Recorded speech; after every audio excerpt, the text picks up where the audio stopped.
Ayan na, nahulog na yung pison! Reset, ultik talaga, oh. Bosyok, tsaka si Bruno. Yan, tingnan natin kung paano nila ginawa, no? Yan, no? Ililagay nila sa bangka, tapos yan, binalance nila kung paano gagawin, no? Yan. Yan si Ultik, yung nasa taas siya, yung driver ng pison. Tingnan natin. Balance daw, balance. Yan, tapos yung ginagawa nila, yan. Yan. I-balance mo ng maayos, Ultik. Yan, si Bosyok. Patulong ka sa kanya kung paano. Ayusin nyo na yung pagka-balance. Huwag yung hindi nyo inaano. Yan. Ganda. Yun.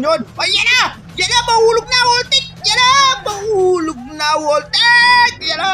Woo! Wala na rin trabaho. Wala na lahat. Wala na. Paano mayahaw nyo? Ang bigat nun. Pison yun. Loko talaga itong si Ultik, si Bruno, tsaka si Bosyo. Magkakasama na naman. Kaya pala, wala na kayong trabaho. Last day yun na at iangat nyo muna yan.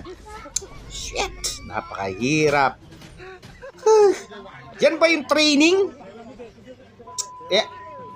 Anong masasabi mo dito? Paki-comment nga sa baba.